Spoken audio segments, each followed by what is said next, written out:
Hey guys, welcome to this week's edition of Thursday Thoughts. I'm Dr. Ross. I'm here to talk to you about simple strength training design. I get a lot of questions from individuals that will ask, I'm kind of in a plateau with my strength training program. How can I mix it up? Or you get the individual who's looking to get into a strength training program and they just don't know where to begin. And it's really rather simple. Most of the time, individuals will go online and they'll look up, simple program design or simple workouts for X, Y, and Z. And quite often it's going to bring you to more bodybuilding style workouts where they're going to split it up, where it's chest and tris, back and bis. So you're only hitting a couple body parts a day and maybe one day a week. It's very high volume in the beginning. And for a beginner, it's going to be very beneficial because any stimulus works. But is there a safer way that we can go about it, and can we make it more functional? So really what we want to look at is full body strength training. Now, if we really break it down, there's certain movement patterns that we want to be doing. So we want to look at the different movement patterns such as a pull, a push, a knee dominant exercise, hip dominant, and then we can add in the core. And I say we can add it in because if we're doing the other functional activities the way that we should, we don't necessarily need any type of isolated or selective core conditioning, but everyone likes to do it, so we might as well add it in. So when we're looking at a pull exercise, that's going to be the likes of a pull-up or a row. So anytime that you're pulling in or pulling down. So we're going to use mostly our back muscles. So we'll just say pull up or a row. Now, we also want to offset that. So if those are the muscles in the back of us, we want to offset that by working the muscles in the front of us. So that's going to be our pushing muscles. So either overhead or out in front. And this can be as simple as a dumbbell press.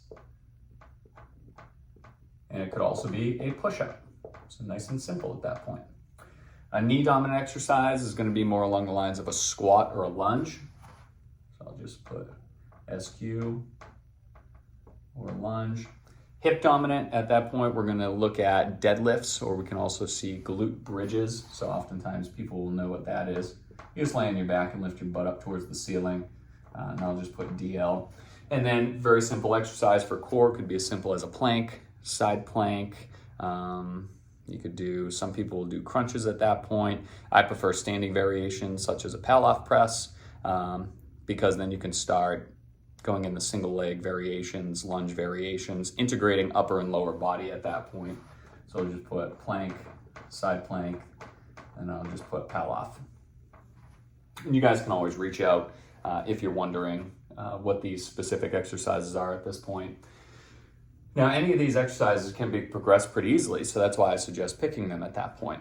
Now, if we're doing a full body routine, people will say, well, how often should I do it?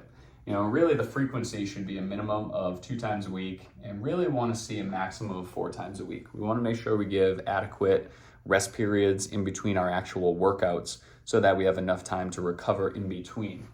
It also allows for ample stimulation of the body parts. Our bigger muscles need more stimulation. So, again, those are going to be more along the lines of the chest muscles, our quads, some of our back muscles, our hamstrings. We can stress them anywhere from 4 to 6 times a week. I don't recommend 6 times a week in the beginning. You want to build yourself up to that.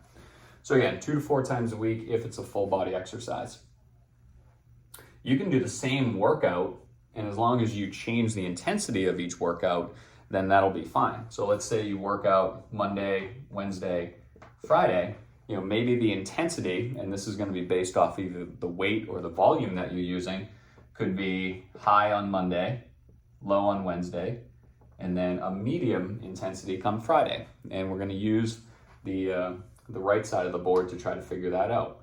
Now, as I mentioned, 3 sets 8 is pretty common for most individuals. So 3 sets, 3 groupings of 8 repetitions. And this is really good for individuals just starting off. It's the more common rep scheme that we'll see. And we want rest periods of anywhere from 30 to 90 seconds when starting out. Now, we can always change the variables, but 30 seconds if you're going more towards muscular growth or hypertrophy, and up to 90 seconds if you want more strength at that point. And your weight when you're starting off, you want it to be moderate. You don't want to go super heavy at this point. Now, this is where a lot of people get stuck and they say, well, I'm doing 3 sets of 8, how do I change it up?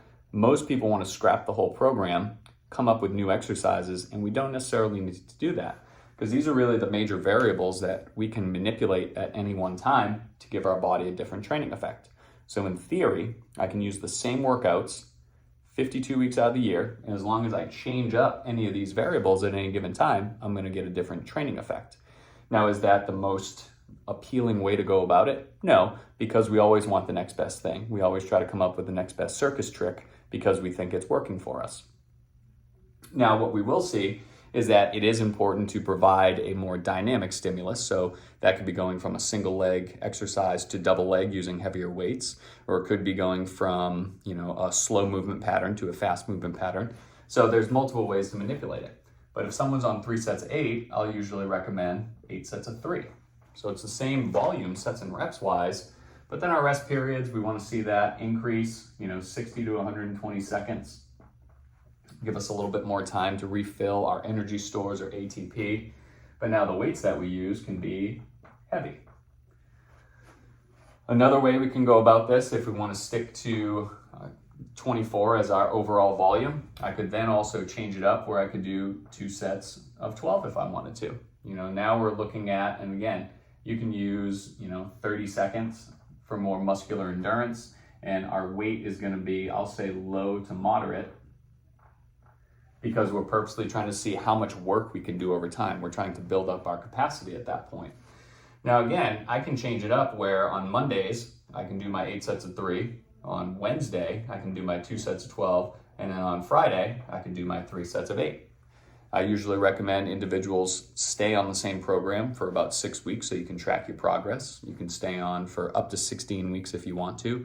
But when you start losing motivation, that's usually when I recommend that you switch it up, change the variables, or you can then go through and pick some movement patterns.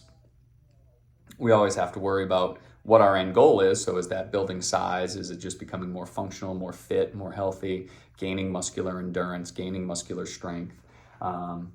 Sport specificity at that point. Do we have to build power, which is just being able to take that strength and move things quickly at that point? Do we need more stabilization, the ability to control movement patterns, and maybe that's going to help with reducing injury. So again, this is just a very simple template that I like to use with individuals. We can make this as complex as we want, but at the end of the day, we don't necessarily need to.